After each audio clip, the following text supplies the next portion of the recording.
Welcome to America's Top Rebbetzins. May this class be for Refuah Shalema, for Eliezer Raphael Leib Ben Emuna, and also for Sarah Bet Bat Rus. Please click on the subscribe button to subscribe to us on the America's Top Rebbetzins YouTube page, or click follow to follow us on your podcasting app so that you are the first to know when an inspiring new episode is posted. I'm very happy to have on today's show Rebbetzin Yael Kaisman. Yael is a teacher, lecturer, and life coach. She's been teaching for 45 years at Beruria High School for Girls in Elizabeth, New Jersey. She's also a senior lecturer at Sinai Retreats and also at Heritage Retreats. Yael is known for her ability to explain complex Jewish philosophical ideas. She combines humor with warmth and wit to captivate audiences of all backgrounds and levels of Jewish knowledge. Thank you so much for being here. Please tell us more about yourself and what you do. Thank you, Vera. First of all, I'm awed by what you do, and just finding a way to just contribute to other people's lives is something that's so what we all want to be able to do. Thank you. So I feel blessed that the opportunities I've had to contribute, that's really what it is. And it's opportunities, right? Sometimes they come our way, sometimes we create them. And it's a real privilege that I've been able to teach, since I was about 2. No, I'm only kidding. Okay, but I come from a family of educators where teaching was wow, the luckiest thing you could do was to teach and to impact other people's lives. So my parents are really my inspiration. My father was a Rebbe in Yeshiva University for many, many years, and then Landor College, until 85. And he's, thank God, living and struggling, but very much has been my inspiration for the joys of teaching Torah, as has been my mother. And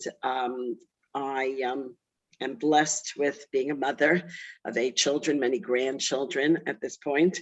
And I teach not only in Beruria High School, I teach in, I don't want to diminish the other places that I teach, in Beis Yaakov de Rav Meir High School in Brooklyn, and I teach in a seminary in Lakewood called Benos Chaim, and I've taught in various other schools. It's been wonderful, the whole spectrum, from the modern Orthodox spectrum to the Hasidic spectrum, so it's wonderful. Sometimes I have to remember to say things a little bit differently, like I say, when you're on a date, a show, a different version in the, so we try to switch those things, but it's wonderful to see all of Klal Yisrael, all of the Jewish people doing so many good things. And I really am blessed, which I just came back from, to really be part of programs of outreach programs for Jewish students. Many years ago, I taught in Neve Yerushalayim, and I get to spend some time with Rabbi Refson from Neve Yerushalayim in the summer retreats, where we teach students, college students, post-college students. It's very, very exciting. And more recently, I've started a life coaching practice as my children were grown up, and I have time in the evenings, and I can, fill in those moments at 5 o'clock and 7 o'clock and all the times that I have. And it's very exciting to be able to help people. But I have to say, that's like a list of things that are opportunities for me to do things. But the truth is, mostly I do what everybody else does. I work on myself. Right. I notice, right, whether people realize they do it or not, we're always noticing, was I a little more patient? Could I be a little, in my case, less intimidating? Can I go ahead and deal with frustration better? And whatever different personal attributes that people may work on, that's really what I do all day. I happen to do it in different venues. And I find that some of those venues, when I'm doing laundry, it's not quite as exciting, but it takes those middos too. Like, am I gonna see it as a loving act or just a burden, right? And am I going to see it like that? So that's really, really what I do. And I think, and really I do the same thing as everybody else does. And I just am blessed with some of the opportunities that are very exciting. And, but the real stuff is what I do that everybody else does. That's so wonderful. I so identify with everything that you just said about, working on yourself. I do it too. And it's a struggle, and it really is work. It really, really is. It's that internal work that we're all doing, every single day, to try to be a little bit more patient, a little kinder, a little friendlier, a little more giving. It's It's work. That's what we do all day. Yes. That's really what we do all day. You know, sometimes we get distracted because we have to do this task that has to get done. But even the way we do that task, you know, the intensity, if it's good for us, the intensity, or it's not good for us, the intensity, paying attention to that balance for the person who needs to be more intense, for the person who needs to be more chilled in order to have simchas hachayim and a certain kind of menuchat hanefesh, okay, a certain kind of inner peace. We're always kind of conscious of it. I guess it depends what level the consciousness is.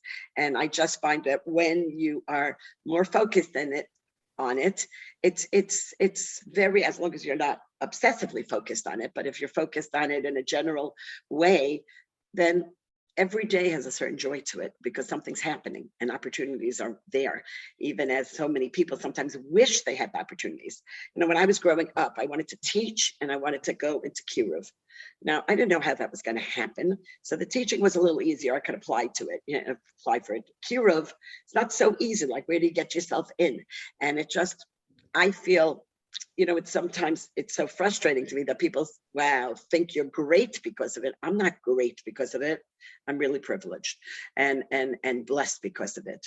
And we'll talk about what makes for greatness within that. But it was really, one summer, somebody called me up, this famous program called Moodis, which is now called Sinai. Oh, they need a substitute teacher. Will you come to Connecticut? I go, sounds so exciting, you know, and I went with my children and we discovered a world where I really got to spend a few weeks of summer in different venues with my children, which was the greatest thing for me because my children had the opportunity, because I grew up in a world where I was much more interconnected with a lot of people at different levels of religiosity. So I kind of had to own my religiosity. Growing up in Lakewood, I was a little concerned that my children, how are they going to own their religiosity? Ultimately, we want everybody to be a Torah Jew because, yes, they may have gotten it from their family if they were lucky, fortunate, but ultimately because they believe it's true. So for my children, being around these outreach programs was one of the most biggest gifts my family got, because they kind of watched people choose it and they thought about it and they would watch people and they would kind of celebrate in their little way, like, ooh, she's a little more modest today because she learned about modesty. You know, didn't always work that way, but that's how my little kids saw it. But it was just like, and they would just, wow. And they would say to them, you're so fortunate that you grew up with this. And they would say, really? I didn't know about that. I guess I'm fortunate. I didn't think about it. And it really made a tremendous impact. So of course, with many things that we give, I received much more and continue to receive much more. Oh, it's amazing. It's amazing. It's so funny that you mentioned Moody's, because my husband was on that program years, like a gazillion years ago. He was right. Well, you know, right. It was an amazing program, and it continues to be at Sinai, and a kind of child of it at Heritage, because the person who runs Heritage was a Talmud, a student of Rabbi Rosenberg, who ran Moodis, and he started about the program. So they're all connected to the desires of Rabbi Rosenberg, Alav Shalom, and his wonderful wife, who really created this incredible program. It was like moving into a Jewish community instead of just learning kiruv, you know. So it was just very wonderful. Yes. And so today we're going to talk about a topic that I really think is going to hit home for many people. I really do. We're going to discuss internal success versus external success. So in this age of social media, many of us associate success with positive outcomes and praise. You know, if we put in a significant amount of effort into something, whether it's starting a business or losing weight or really anything, and we succeed, people congratulate us. They give us accolades. They tell us how amazing and how wonderful we are. This is external praise because it's coming from the outside to us. It's coming from other people to us. But what happens when we put in a tremendous amount of effort into something? It could also be starting a business. It could also be losing weight. We could spend endless nights doing something, staying up late, spending a lot of money on something. And what if we fail? What if the outcome is not what we really, really worked hard for it to be? What if we fail? We're not going to get that positive feedback from others. Nobody's going to tell us we're amazing for failing. You know, that's just not going to happen. So then, you know, in that case, what happens to our sense of self-worth, our sense of self-value? I mean, where are we in all of this? So I want to see if you can please talk to us about what it means to truly love yourself and value yourself. It's really, we started the interview right at the beginning when I tried to say that they're really, the externals are how I do it. Yes. The internals are really what's going on, yes, of significance, yes, right? You know, it's very nice that it sounds so exciting, so to speak, that external glory of, wow, you impacted somebody's life. But the truth is, I shared something and I cared. And that can happen with anybody.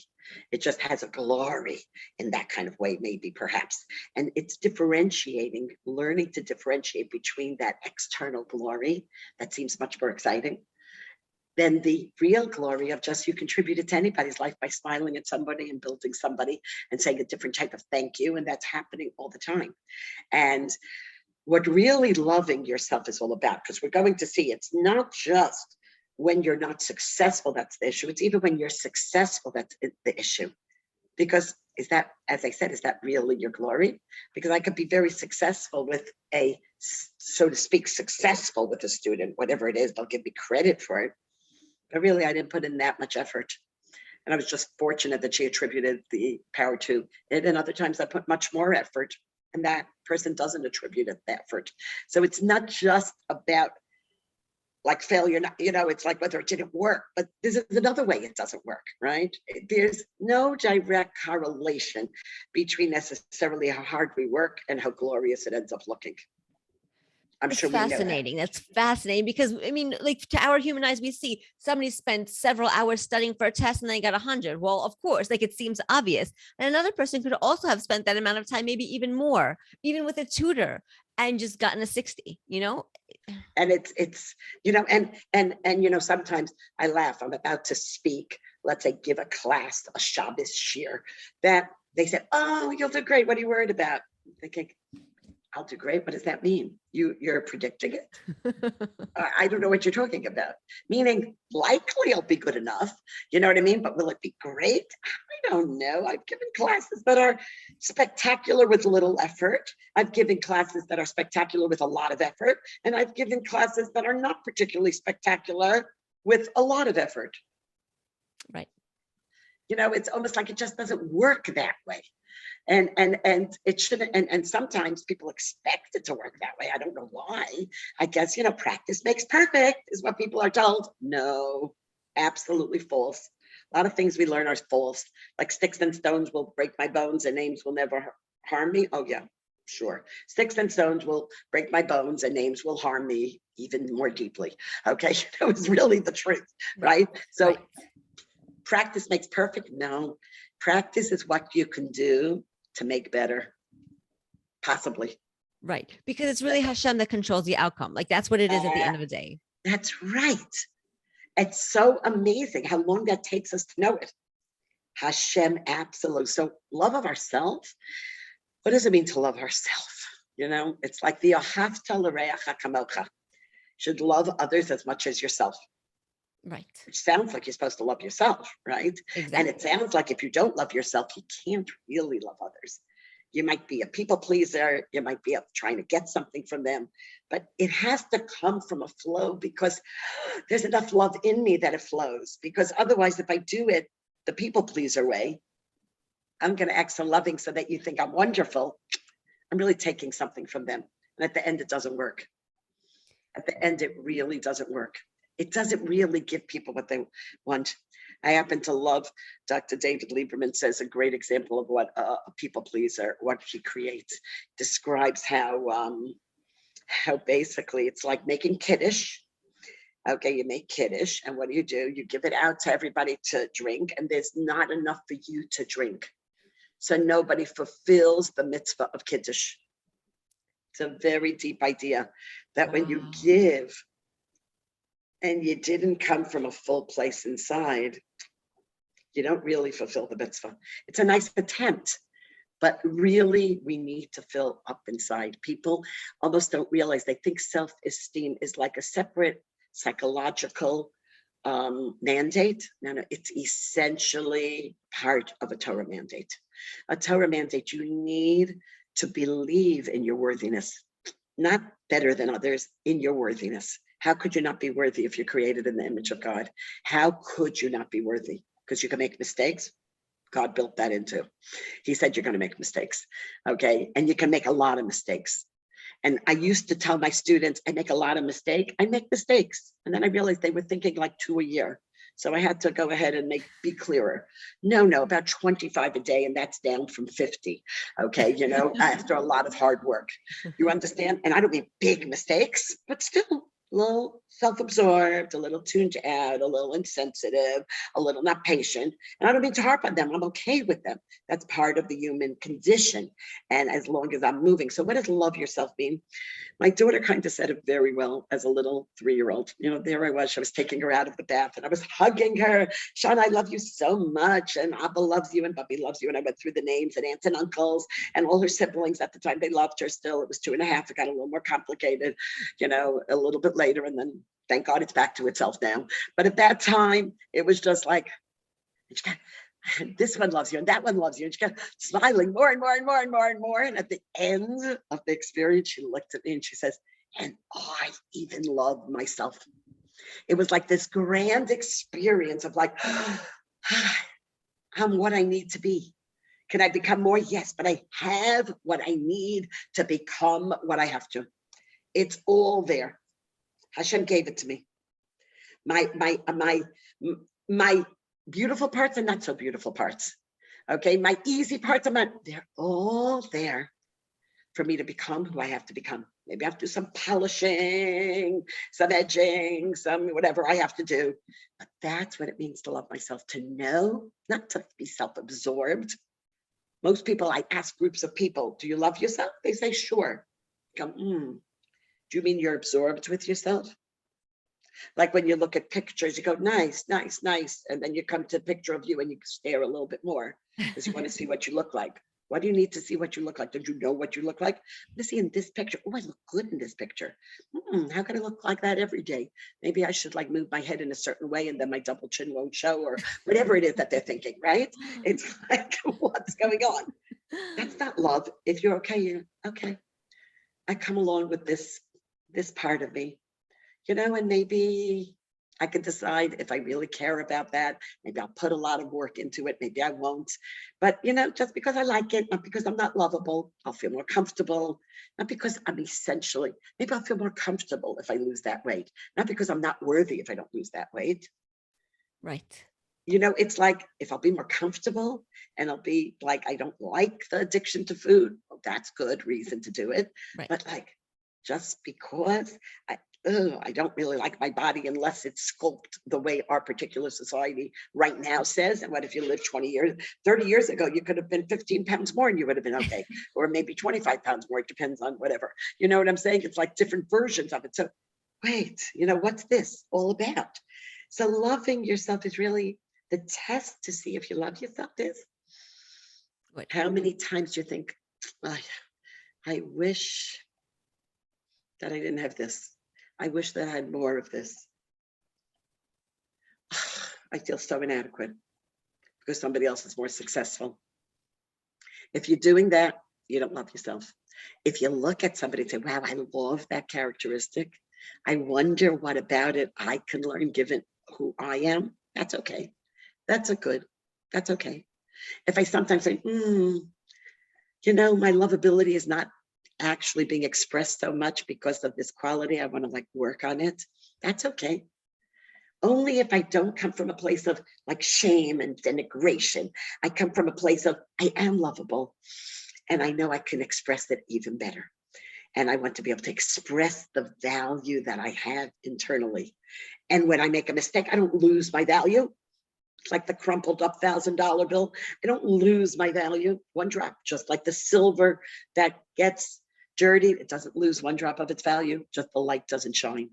So I don't feel like I lost my value. I just said, the light is not shining.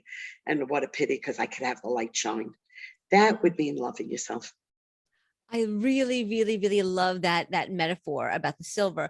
Sometimes I say to people about diamonds, using a very similar metaphor about diamonds. Like in South Africa, they have these big, beautiful diamond mines, and those miners, they go in and they come up with this rock. This rock, it's schmutzy, it's dirty. I mean, it's a diamond, but it's nothing that you would put on yourself at all. You never take this clump and put it on your hand. It's gross, So I always say that we are like diamonds, like our neshama is a diamond because we are part of Hashem. So we are holy and we are worthy just because we're sparks of Hashem, exactly like you were saying before. And, it's schmutzy because life gets schmutzy. We live, it's the dirt of life, but every time you do a mitzvah, every time you're kind, even when you're kind to yourself, and maybe even especially when you're kind to yourself, some of the schmutz comes off, the diamond gets buffed a little bit. And the more you do it, the shinier the diamond gets. And, you can cut it and then you'll be proud to wear it. Earrings, a necklace, a ring, and that's kind of how it works. Right. The value gets expressed Yes. externally Yes. as opposed to just in theory being there. And Exactly. but that feeling that value is always there doesn't get lost. 100%. I can do many things and I'm not losing it. If you read in the Nefesh HaChaim of Rav Chaim Volozhin, he talks about how interconnected our neshama is, so attached to Hashem, like in this direct connection. You can't cut off the feed so easily. It's almost like very wicked people who want to disconnect, not just do something wrong because of a moment's passion or because of pain. That doesn't disconnect it. It has to be an intentional desire to disconnect it that could actually really cut you off from the source. And I don't think we know people like that. For the most part, there exist people like that in life and in history, but I don't think we run into them very often. I don't know if at all. Yeah. That kind of, it's usually, we run into it more from a mental health issue where they can't do it, but I don't think, I'm not aware of it from that level of evil. I can't assess it in any case. I don't usually come face to face with it in that way. I'm with you. Me neither. Totally. Well, you mentioned once in an earlier interview that the first and foremost step to ingraining ourselves with a love and appreciation for ourselves is understanding the differences between the characteristics that we're inborn with, inborn blessings, and those which have been owned through our own internal struggles. So there's a blessing that Hashem gave us. Some people are naturally gifted at art, or they're naturally athletic, or, they're naturally good at math. And there are others who have to really, really work hard and struggle in order to gain those attributes of being kind, of being patient, of being good in math, for example, And Hashem gave us our natural born talents and abilities, and he also gave us our areas of weakness that we have to work on. So I wanted to see if you can please talk to us about whether or not our innate abilities are always gifts, or if sometimes the very things that we are great at are our biggest challenges to overcome. Okay. First, I'd like to really clarify, because I think this is the essence of the concept that I love to talk about, that I've named. It's a Torah concept. I've just given it a name, the internal success revolution, that we define ourselves by our internal value and our ability to expand it. And here's the question. This is very confusing. We ask, very often, I ask so many audiences around the country, does everybody excel at something? Yes. Everybody wants to say yes, but it's not such an easy answer. We've been trained to say yes, and it's true ultimately, but we have to, what do we mean by excel, and what do we mean by something? Okay. You understand? Does everybody excel? Excel means what? Everybody has an area of abilities that are better than the other things that they have. Yes. But compared to the world, it might still be very average or below average. True. Right? Yes. So if you're saying everybody has some abilities, they're a combination of character traits that will be appreciated by other people, or to certain abilities with their hands, or some way of thinking or writing, or everybody has something that's better than the other things they may not be as good at, right? And the Chovos Halavavos speaks about that maybe they could choose to earn money with that characteristic, if that can work, because that's something that might be able to do that. But, and we may feel gifted because of that, right? But again, going with this thinking, does everybody excel, meaning better than most people at something? Something, you mean anything, or something that our particular culture gets excited about? Meaning, if a Hasidic girl is great at basketball, she may excel at something. Is it going to help her self-value? Probably not. You may even be wondering how she found out that she's good at it. Okay, you understand, like one night she couldn't sleep and she went outside.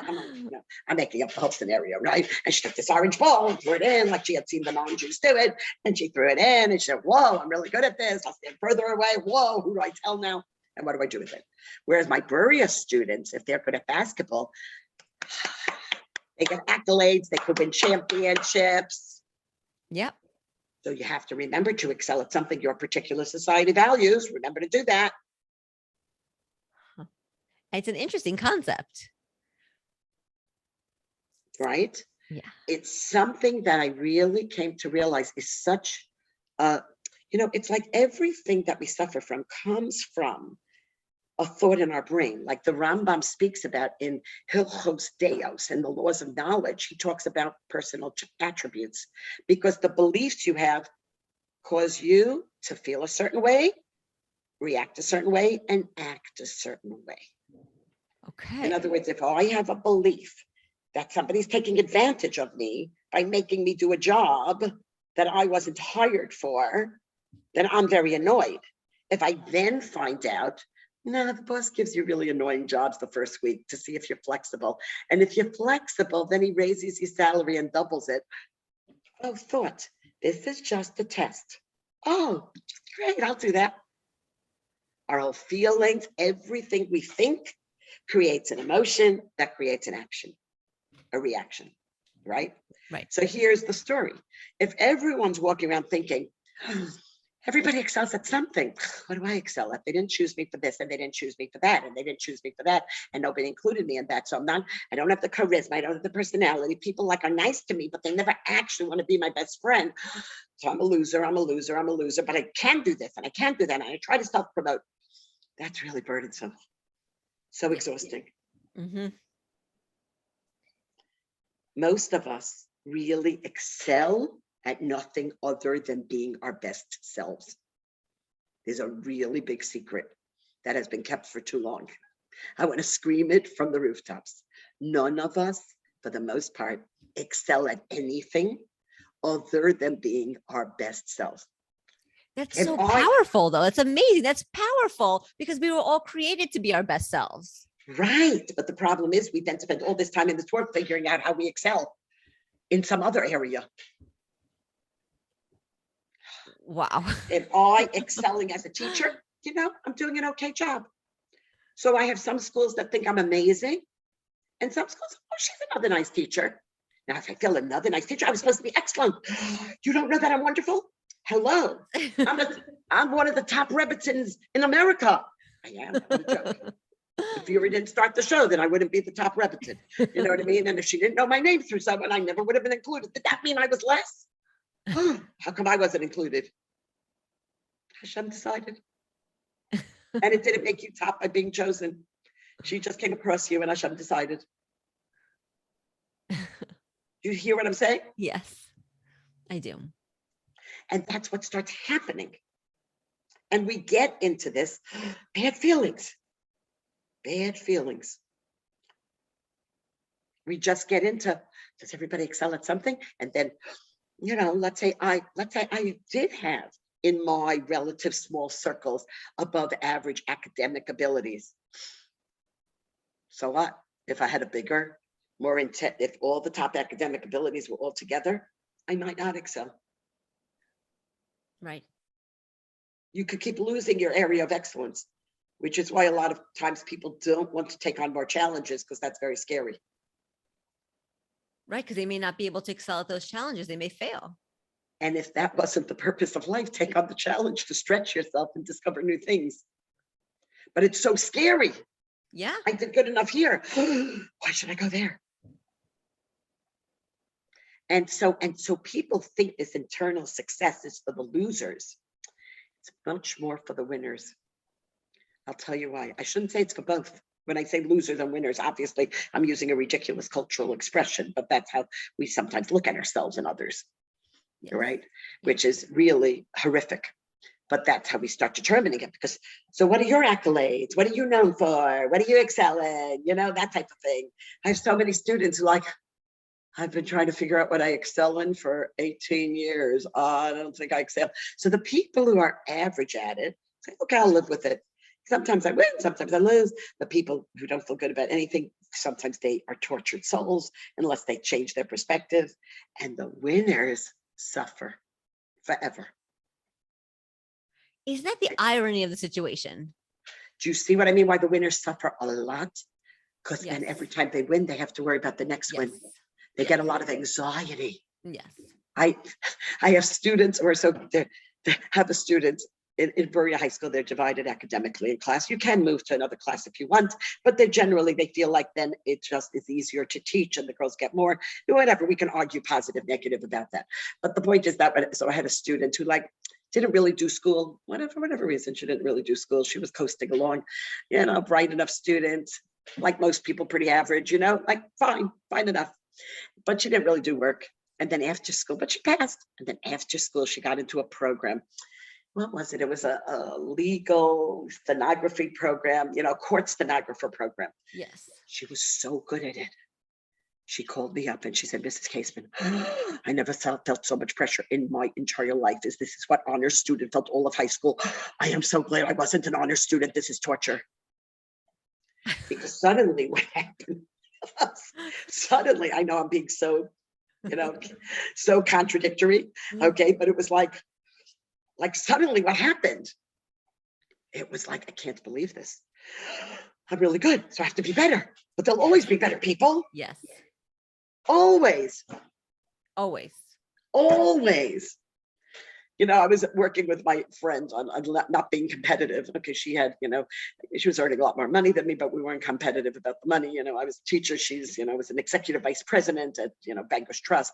So it was a little bit different, our salaries. But we were both working on competition. And one day she calls me up. She says, Yael, I'm not competitive. I said, wow, you got rid of it? She's not paying attention to what anybody else is being given.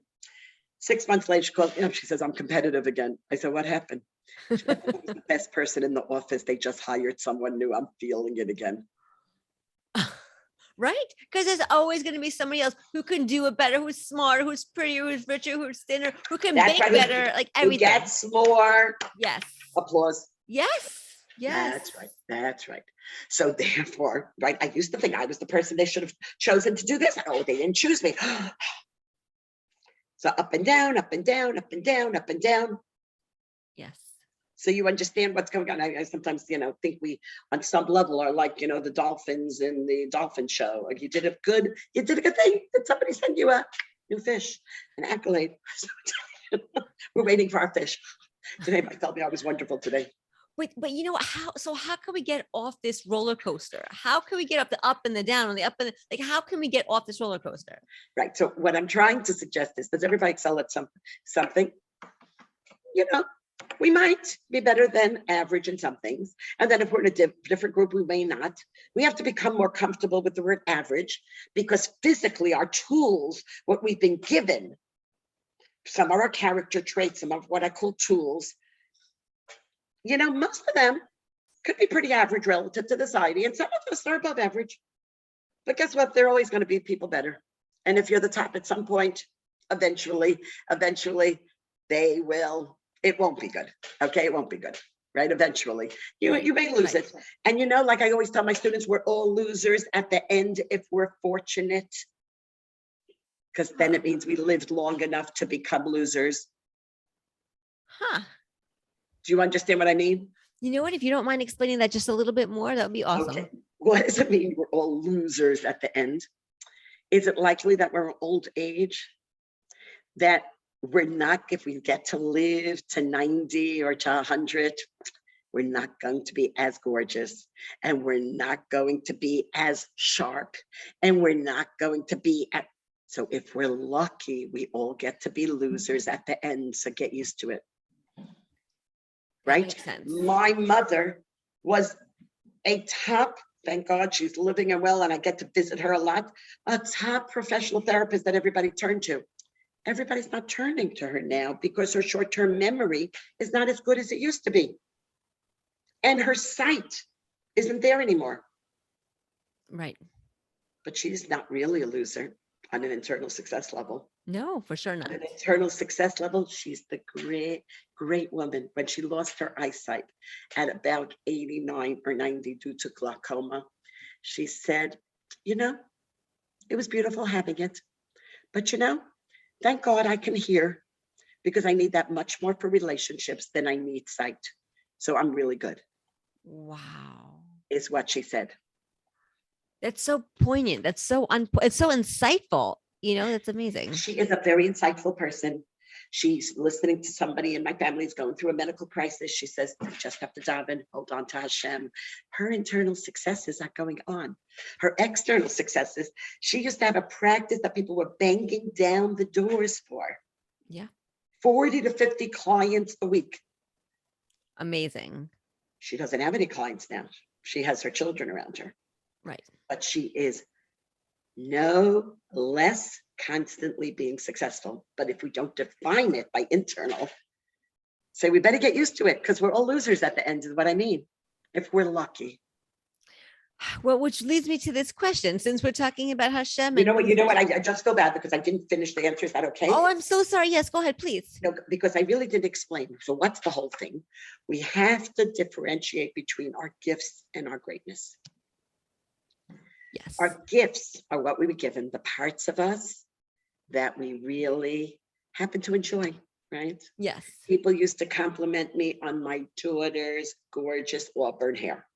That was so smart of me. I waited on the right line in heaven. It was very brilliant. Then I was dumb and I didn't do it for a while.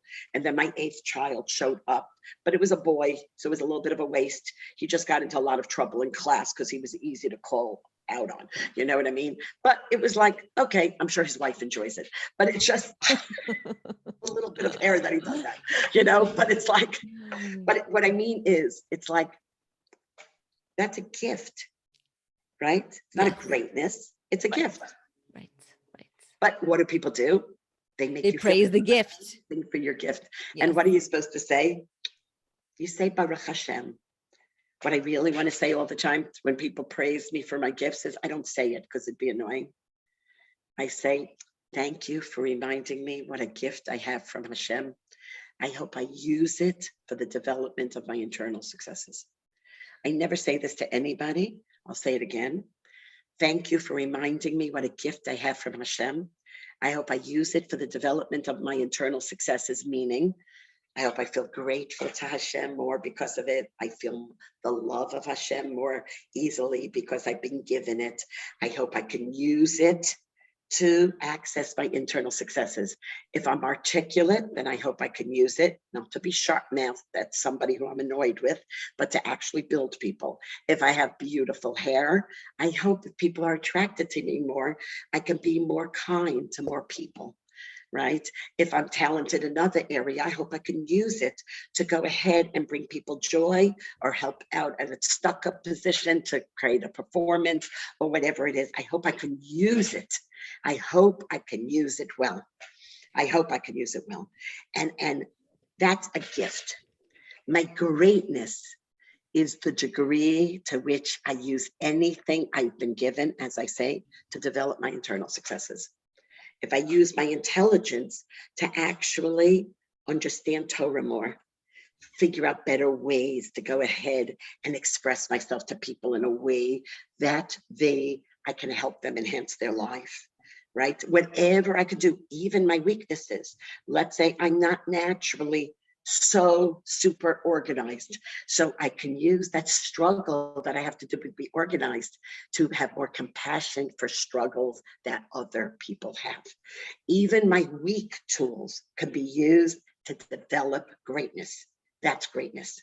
And are those gifts sometimes very difficult? As I said, you can get addicted to the gifts and then you're in big trouble. And then it creates anxiety all day. Wow. Right? I love it. I love the way that you hit the nail on the head with that. Like, Hashem gave you gifts so you could use your gifts to better yourself internally. But those are the gifts that he gave to you. Your greatness is the way that you use those gifts in order to better improve your internal success. Exactly. Wow. Exactly. And you know what? The gifts, the tools that aren't pretty are also gifts. Because that's what I mean. They let you have more compassion, more self-understanding. They help you. If I don't want to define myself by my tool that I don't like, then I'll more easily not define myself by my tool that I like. In other words, if I don't like a piece of I don't like that, let's say I'm a little bit ADD, okay, but it helps me learn about effort. I have to put in much more effort because of those tools. And when I put in more effort, I learn about effort, and then I can use that to actually put in effort for internal successes. If I never understood effort for the things I have to struggle with, even just to get by, I wouldn't understand what real effort is. And effort that we put in for our internal successes is our only greatness, the efforts we put in. That's what it says, according to the effort is the reward. Another thing that most of us, right, talking about all the things we don't believe, we think everybody excels at something. We think if you try hard, you succeed. We think, right? And we think that nobody has average abilities. There's something special you have. Yes, it's the unique combination of who you are, your tools and your essence, that you're the only one who's been created from the beginning of time to the end of time. And that's your uniqueness in your avodas Hashem. But it's not the way people think it. That I'm going to find there's something that stands out in a studded way, in a, in a stardom way. So that's the only thing that makes us great. And I always laugh because most of us don't value effort that much. We don't. So interesting, but you're right. It's true. You're right. And you know what my real proof is? What? We only talk about effort usually to the loser. Right. We make it seem as if it's God's booby prize to the loser. Oh, you tried so hard, you didn't get, from Sarah Agra, according to the effort is the reward. Are you joking? No.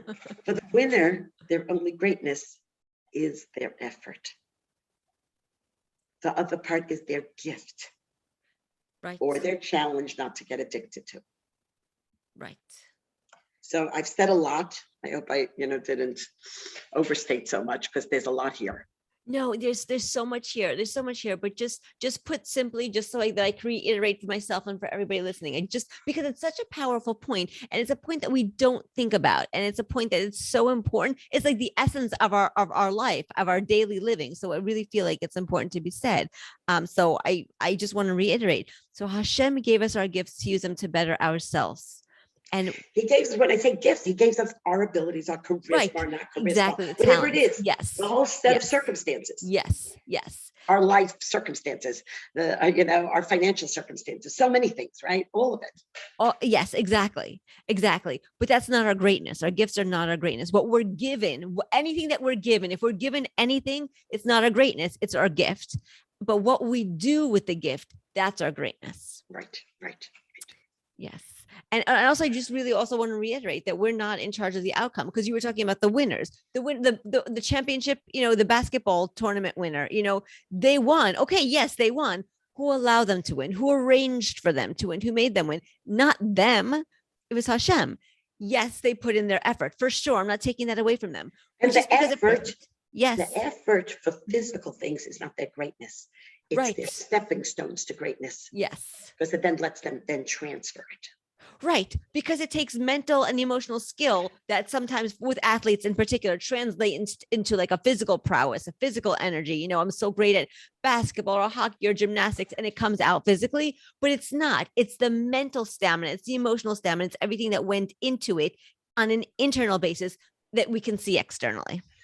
Yes, but it's important that that's the effort you put in for external successes that are not actually your essential greatness. Let's say you are not your greatness, they're your stepping stones to greatness, because now you know about effort, now transfer it for your to another area of life. Yes, exactly.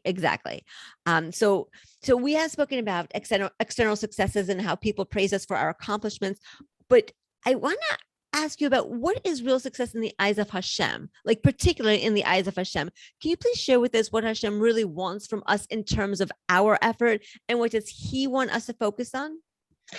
Okay, so I think we've kind of answered that. And, it's almost like Hashem, the Gemara tells us, it's an olam hafach, it's a backwards world. It's an upside down world. Because it almost has to be that way. Because internal successes are just that. Right. Who knows them? Us, that's it. We know And them. Hashem, and Hashem. Hashem. And if Yes. somebody's very close to us, we could do it for our children. We can highlight it if we know them well enough, and we can check in with them. Was that hard for you? Right. Was that hard for you? Not like, great job. Was that hard for you? I love that. I love Was that. that hard for you? Oh, it wasn't? Well, what a gift you got from Hashem. It was hard for you. You should be so proud of your effort. And thank God that God allowed that to turn into this kind of result. It's a whole different language in order to be able to focus the way Hashem wants. He created an external world. Adam yireh le'einayim, man sees externally, and Elokim yireh le'levav, and God sees internally. But we're capable of doing this. It describes that one of the Tanan, when he was given, the Talmudic scholars, was given a vision of the future world. And what was going on? He said, oh my, what a backwards world. There are people down here who are getting no credit, who are getting so much credit up there, because they may not have had external successes, but they had so many internal successes.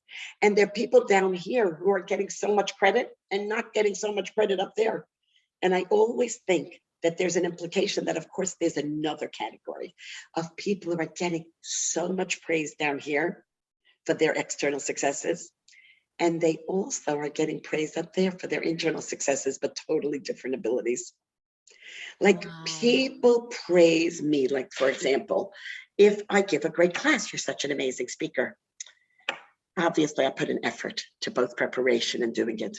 But I will tell you that for me, being patient is much harder. I get that. Much, much harder. Yes. That is relatively easy. And it's a natural flow. The other is like, I work so much harder. I have students that it's so easy for me to teach. I'll get some reward. And then there are students that I had to work through. My love of human beings is I wasn't drawn to them. And I had to work through to really feel drawn to them, not just peripherally and politely be drawn to them, act polite, to really deeply care about them. I am not an easy, you read about Rabbi Trenk, an incredible Ohev Yisrael. Yes. I don't have that natural characteristic. I had to work hard every step of it. I like people, but I like the people I was drawn to. Right. I didn't like everybody. Slowly. My first student who I felt not drawn to, I said, I'm not a good teacher to this girl. I don't love her. I'm thinking, like, wouldn't it be nice if she had a brother's wedding in England and left for 6 weeks? I don't want to be thinking that.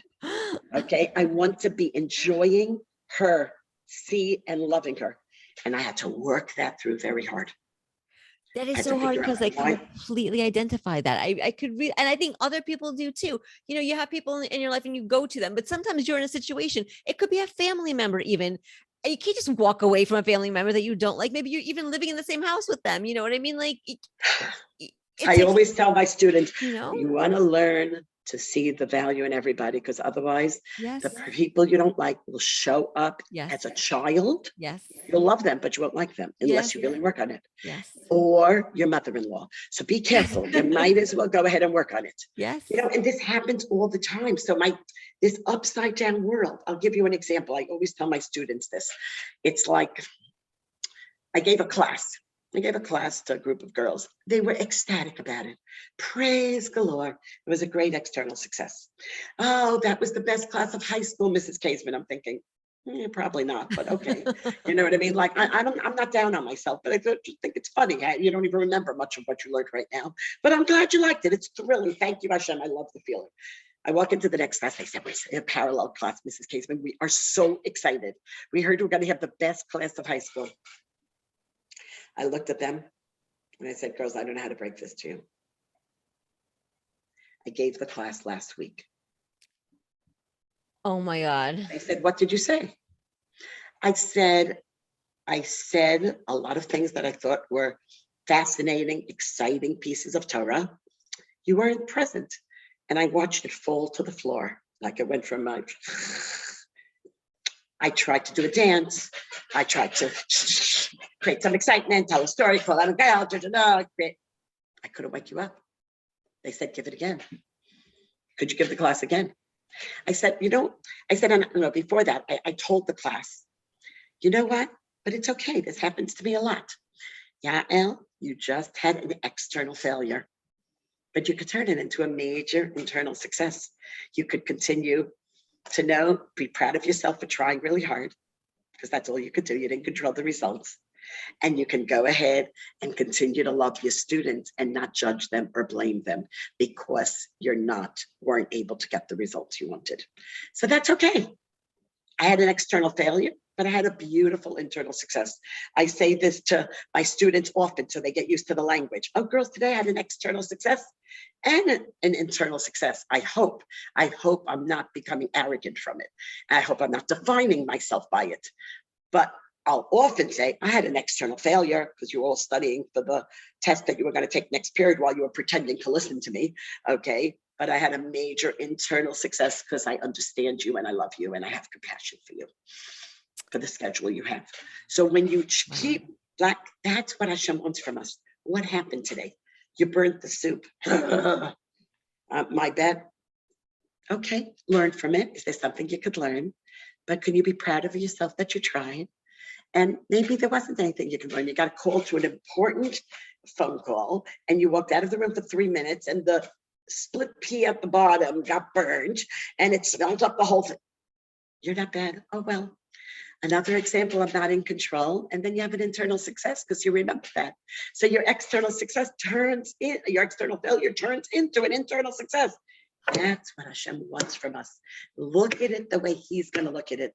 After 120 years, you're not going with any of your charisma or lack of charisma. You're not going with your math skills or your gymnast skills or your incredible, gracious way you set a table. You're going with one thing: the development you have had in terms of polishing and owning the beauty of the neshama and shining up. That's all you're going with.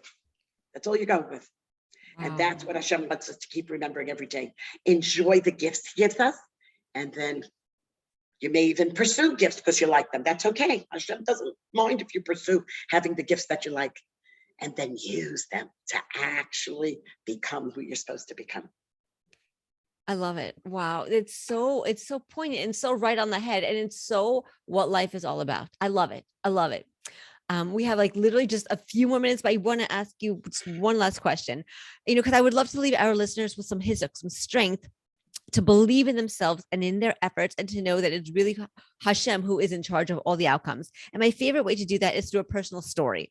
So can you please share with us a story either from your life or from the life of somebody that you know who has learned to really cultivate their sense of self-worth internally instead of externally, regardless of the outcome, which is out of our control anyway? Right. So I have shared quite a few personal stories of what I do. Yes. I will tell you what I really ask people to do. And that's what I did. I decided that external successes make so much noise. They're so much more exciting. Yes. That I decided I have to make more noise for internal successes. So I actually decided that I have to have a chavrusa for internal success. And even though it's internal, I'm going to share it with them, like I was doing with my friend about jealousy. Yes. And I said, I want to celebrate today. That today, I stopped myself from continuing with Lashon Hara. I spoke a little bit, but much less than usual. So she celebrates with me. I find that sharing my internal successes for a few years let me become so thinking that way. I had to rewire my brain. I walk into my classes, so I teach this too. I say, okay, girls, internal successes, write it down. I'm going to read them. I want you to, I was a little more patient. I was a little less frustrated in this situation. You have them all day. Sometimes at the beginning, I used to ask them, any internal successes today? No, I don't have any internal successes. I said, not possible. You're having internal successes all the time. You're not noticing them. I want you to become more conscious of them. You tried to have kavanah when you were davening. You didn't succeed completely. Internal success doesn't mean complete. If you're a little more frequently doing something positive, if a little more intensely, or for a little longer time, any one of them, not all of them, frequently, intensity, and time, any of them, you're having an internal success. And you know what's great about internal success? It's such an amazing thing. I basically like a rule about it. You know what's great about internal successes? What's great about internal successes is it's the only reality over which we have complete control. And external successes can be overturned at any time. Internal successes are yours forever. If you were patient one moment, you've created glory for yourself. You're impatient, you're going to have to clean it up, but it never wipes it out. External failure can wipe out years of external success, like the stock market or the real estate market, in a moment, and everywhere else, or old age, right? It could just wipe it out. Internal successes never go away. And when you go ahead and you just keep noticing it, you're going to notice. And this is my very important point, that if you learn to laugh about external successes, you love it and laugh it. I love external successes. They're enjoyable. Yes. They're even better than ice cream. They're great. Okay, I love them. But I laugh at them, that they're not my self-definition. When you can do that, then eventually you can laugh about your external failures, that they're also not your self-definition. Right. The external successes are not your self-definition, and also the external failures are not your self-definition. That's right. And the internal failures you can overcome, because you can always do tshuva. So you're in great shape. And when you measure by this, you say, not only are you living a life of truth, you're going to be much happier. Hit the nail right on the head. I love it. I love it. Thank you. Thank you so much. One thing I just want to say. Please. My daughter wrote up this idea in a more sophisticated way. You know, she wrote this whole idea up with a lot of other parts, compliments, criticisms, how we do, lots of other pieces to it, in a book that she hasn't decided on the name, but it will come out on Amazon in September. Her name is Shona Schwartz, Shona Schwartz. If anybody wants to look it up on Amazon, it should be coming out in September. She has an earlier version of it called the Internal Success Revolution, but she is updating it. So just something that people feel like they want to take this idea further, and it shows lots of ways of integration and their journals in it to work through the process. If that's helpful, we all live by it in our family, so she's taken this and decided to write it because she knew her mother would never do that, because it wasn't something that her mother was so she found so easy to do. And so it was her external success taking and hopefully internal success and integrating it. That's beautiful. I'm so glad that she did that. Thank you for sharing that with us. Thank you. And thank you also for joining us on America's Top Rebbetzin. We loved having you here, and we learned so much. May all the learning that we did today be for Refuah Shalema, for Eliezer Raphael Leib Ben Amuna, and also for Sarah Bet Bat Rus. Thank you. Thank you so much. Thank you, very pleasure to meet you. Thank you.